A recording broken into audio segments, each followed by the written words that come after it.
Apparently, the sage knew that Sasuke was eventually going to try to kill Naruto. And he was just like, let me just give you the power to do that. So if your 17-year-old son one day comes up to you and says, Dad, I want you to give me a machine gun because I want to kill my brother with it. The sage would probably say, okay, but first get your brother in here too. That way I can give you both a machine gun. I don't understand why things went so wrong. I gave one a machine gun, and then the other one got jealous first, and then I gave both of them machine guns, and they're fighting too. What is going on? I am such a good parent. This should not be happening to me. The chapter is basically Sasuke. Woo! He basically wants to become like Itachi, except he wants to gain recognition and not live in the shadows.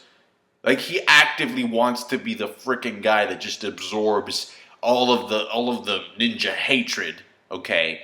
But then he wants to be put on a pedestal. He wants to be recognized, and he also wants to destroy everything pertaining to the previous world order. So the Kages and the Bijus, that shit has to go. Even though Sasuke's ideology is a little bit more mature, note that I'm saying a little bit, because instead of saying, I need to, give in to hatred so that I can go and kill my brother. That was his motivation in part 1. In this case, it's like, I need to become the container of the hatred.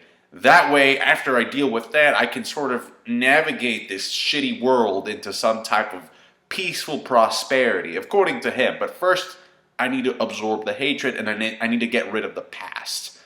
Now, even though his ideology has somewhat changed, his outcome, his short-term goal, is basically the same that it was in part 1, which is to kill fucking Naruto. Now, there's a very fundamental difference in the way that he rationalizes murdering Naruto, okay? Because in part 1, he was like, I need to kill you because you're my strongest bond. Therefore, if I actually test my limits and destroy you and actually have the closest thing that I have to a friend be dead, then I gain more power that way because I can submerge myself in darkness that much more. Here it's like, I need to kill you because I need to start anew. He wants to be the one to build a brand new building in town, okay? He wants to construct that, and for that he needs a clear foundation. Okay, he can't build up a new building if the space that he wants to build it in is already being occupied by the Church of Naruto Jesus. The problem is that he wants to do it alone, as opposed to what Itachi advocated for, which is that you need to find people to help you.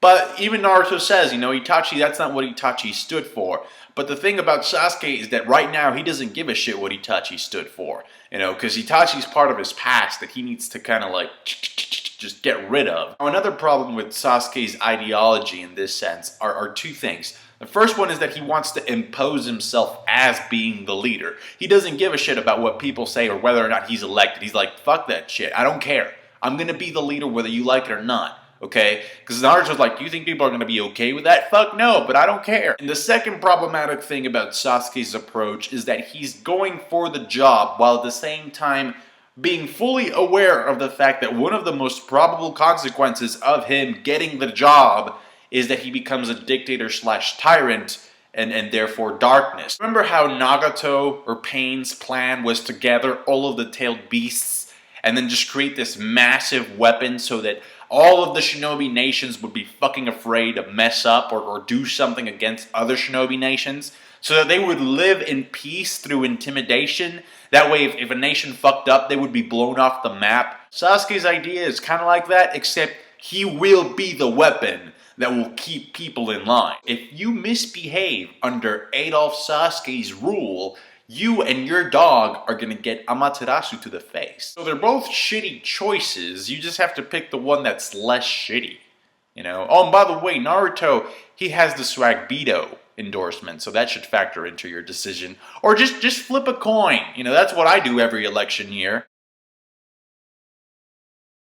And then Naruto says, I've learned everything I know from the people in my past. And then you look at the background of the people that he's thinking of, and what the fuck is Obito doing there? Like, seriously, Swagbeto jokes aside, what the fuck is he doing?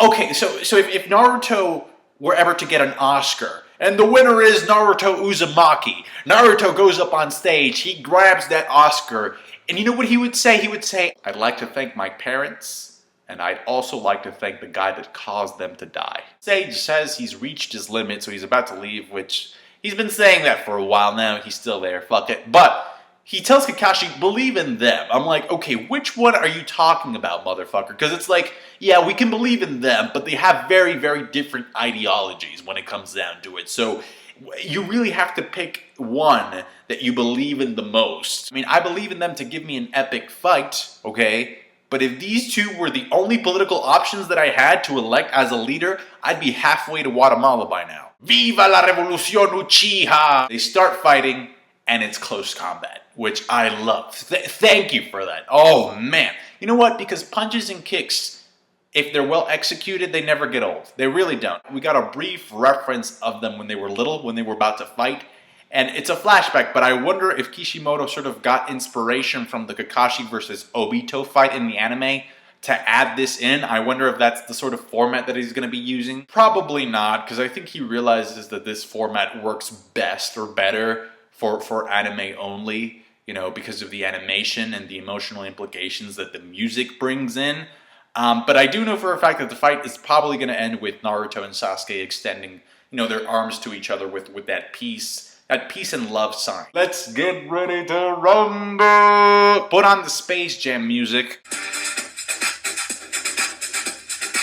The chapter was a-okay. Thank you so much for watching. Leave me a comment down below. Like the review, that keeps me encouraged. Subscribe to my channel to get more of the beginning of the end of Naruto reviews. And I'll catch you guys later. Bye.